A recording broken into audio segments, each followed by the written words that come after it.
Nous parlons de ce sujet qui est d'une gravité extrême. Les violences dans le périscolaire à Paris, c'est le scandale caché. 16 personnes ont vu leur garde à vue prolongée hier soir. Parmi les suspects âgés de 18 à 68 ans figurent 3 agents spécialisés des écoles maternelles, 3 responsables éducatifs de la ville dans les centres de loisirs, 10 animateurs contractuels.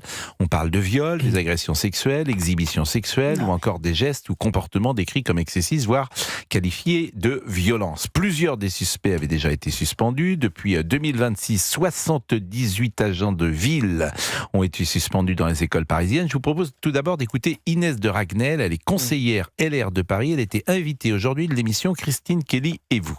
Aujourd'hui, dans le fond, aucun des 14 000 animateurs n'a été totalement scanné. On n'a pas scanné le profil de toutes ces personnes-là. Donc aujourd'hui, il y en a qui tombent les uns après les autres parce qu'on fait des suspensions immédiates.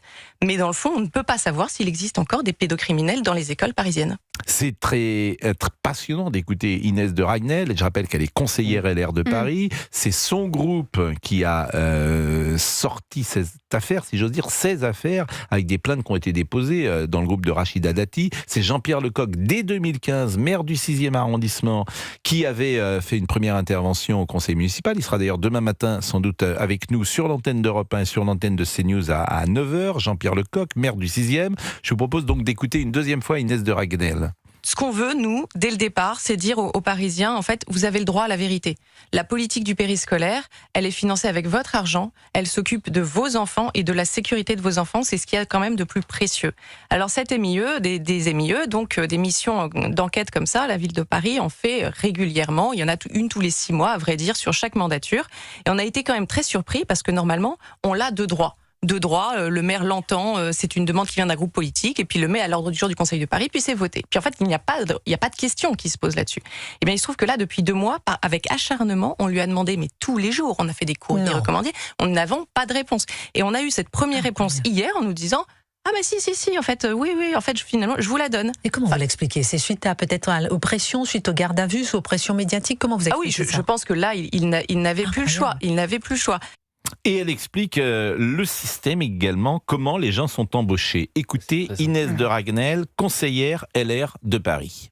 Ces gens-là, ils gèrent aussi les centres de loisirs. Donc ils ne gèrent pas que les enfants des écoles publiques. Oui, ce sont des spécialistes de la petite enfance. Alors, ils sont toujours. Non, mais c'est vrai. De la petite enfance, non, parce que dans la petite enfance, vous avez des diplômes. Mais dans l'animation, il y a bien une spécificité, et surtout à Paris, c'est qu'on embauche des gens sans diplôme. Et c'est vraiment le cœur du problème, d'ailleurs. Mais donc, cette personne-là, elle a géré aussi le centre de loisirs à Noël. Et à Noël, vous avez des enfants des écoles privées, vous avez des enfants de tout le quartier. Donc évidemment, ça touche, normalement, ça devrait toucher, mais toutes les familles. On embauche des gens sans diplôme. Alors, la question essentielle, moi que je trouve essentielle, c'est que manifestement, il y avait des informations. Ces informations sont remontées jusqu'à la mairie centrale parce que c'est la mairie centrale qui choisit le périscolaire. C'est pas les mairies d'arrondissement. Absolument. Donc la question qui est importante, c'est est-ce que les informations sont remontées au plus haut niveau, en l'occurrence à Anne Hidalgo, et est-ce qu'elle a transmis ou non ces informations à la justice ? Et la réponse est plutôt non. Elle n'a déposé aucune plainte, et Emmanuel Grégoire, qui a été son premier adjoint, qui a été un temps en charge des recrutements, n'a déposé aucune plainte. Et j'ai appris ce matin, de la bouche d'Inès de Ragnel, que Monsieur Lecoq avait posé une question qui alertait donc en 2015 au Conseil de Paris, devant tout le monde lors du Conseil de Paris. Donc à ce moment-là, Anne Hidalgo était maire de Paris, elle entend la question. Quelle question ? Du maire donc Lecoq qui fait remonter un cas d'agression sexuelle dans le cadre du périscolaire. Et Anne Hidalgo, à l'époque, s'est dit c'est un seul cas, c'est pas systémique, et donc elle est passée à autre chose. Sauf que c'était totalement systémique et ça se limitait pas absolument à un cas. Donc nous sommes en 2026. Imaginez combien de victimes ont été ajoutées à la liste en 11 ans. Entre 2015 et 2026. Ça fait 11 ans que M. Lecoq a alerté en plein Conseil de Paris. Et j'ai appris une autre chose qui est absolument saisissante. 70 animateurs sont suspendus. La moitié pour des cas d'agression ou de harcèlement sexuel. Vous savez combien de temps, légalement, on peut suspendre un animateur ? 4 mois. Donc, dans 4 mois, ou peut-être moins s'ils l'ont été suspendus il y a plus longtemps que ça, les animateurs qui sont suspendus... Ceux qui sont suspendus ne reviendront pas. Légalement demander leur réintégration. Ils ne reviendront pas. Alors la pression syndicale est très forte. Vous savez qu'avant-hier, il y avait une manifestation dans les rues de Paris, du monde, du périscolaire. Et vous savez contre quoi ils manifestaient, ces gens ? Nous y sommes allés avec les équipes de 100% Frontières, on leur a tendu le micro. Ils manifestaient contre les 70 suspensions. trouvaient que c'était des suspensions abusives et arbitraires c'est pas possible. en l'attente de procès. Je pensais que ça allait être Ils n'avaient l'inverse. pas un mot pour les victimes, ils manifestaient, ils ont fait une manifestation dans les rues de Paris, il y avait notamment Force ouvrière, contre les 70 suspensions de leurs collègues. Elisabeth Assayag. C'est inédit. C'est sans précédent ce qu'on est en train de vivre. C'est un scandale d'État. Hein. Et je trouve que c'est un peu trop discret. Je trouve que on devrait en parler sans arrêt. C'est extrêmement grave ce qui se passe. Je trouve que à la mairie de Paris, à l'époque, avec Anne Hidalgo, si ce que tu dis, Gauthier, est la réalité, c'est très grave. Elle devrait être jugée. Enfin, il devrait se passer des choses. J'ai l'impression qu'on en parle, que ça fait peut-être quelques dîners en ville, mais j'ai l'impression qu'il se passe rien. C'est-à-dire qu'on est quand même au début de l'affaire. Il y a beaucoup d'interrogations. La première interrogation, c'est le calendrier judiciaire. On s'aperçoit que ça sort 2 mois après les municipales et ça sort pas avant. Alors que ces histoires existent ou ces affaires existent depuis très longtemps. Ça, c'est une première question. La deuxième question, effectivement, c'est que c'est un poison lent d'une certaine manière. Bien sûr que la responsabilité va arriver sur Anne Hidalgo. Simplement, on découvre, il y a beaucoup de choses qu'on découvre. Ça fait que 2 mois, au fond, que cette affaire existe médiatiquement. Alors, pour les raisons que vous avez invoquées, c'est-à-dire que la presse ne s'y intéresse pas. Mais non, ça fait... Mais la presse ne s'y intéresse pas. Elle s'intéresse à Betaram, mais elle ne s'intéresse pas à cette affaire. Effectivement, Rachida Dati, dans la dernière semaine quasiment de la campagne, on a parlé, mais avant, c'était pas un thème central de la campagne. Il n'y avait pas les gardes à vue, les procès et la détention provisoire. Exactement. Donc, tout cela fait que ça va être assez lent. Mais une fois que c'est enclenché, Elisabeth, je pense que... on m'a dit qu'ils étaient très mal dans l'entourage d'Emmanuel Grégoire. Voilà.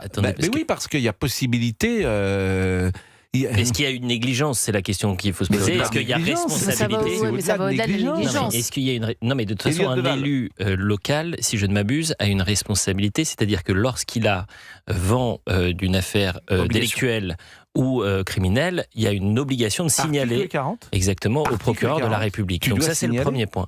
Le deuxième point, c'est sur le traitement médiatique. Dimanche, l'interview de la procureure de la République de Paris, elle dit quand même tous les arrondissements sont concernés.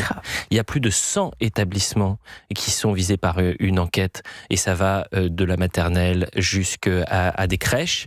Et le soir, le dimanche soir, d'autres sujets étaient à la une. Alors évidemment, la question iranienne est une question qui est essentielle.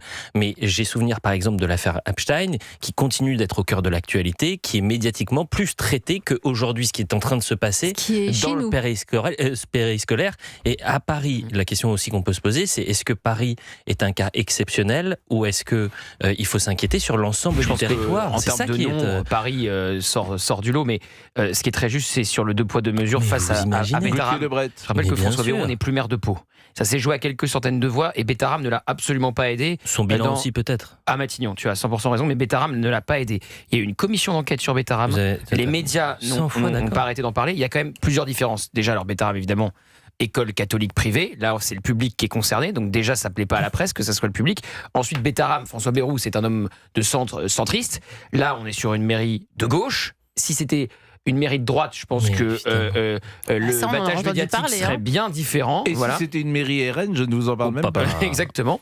Donc on est bien d'accord sur le constat. Il y aurait une nuit debout en bas de la mairie. Je vois une célérité là, notamment du PNF qui s'agite parce que c'est la saison à 1 an de l'élection présidentielle contre Édouard Philippe ou contre Dominique de Villepin. C'est quand même très curieux que cette histoire effectivement explose juste après l'élection municipale de Paris. Alors écoutons Elisabeth qui est cofondatrice de l'association SOS Périscolaire.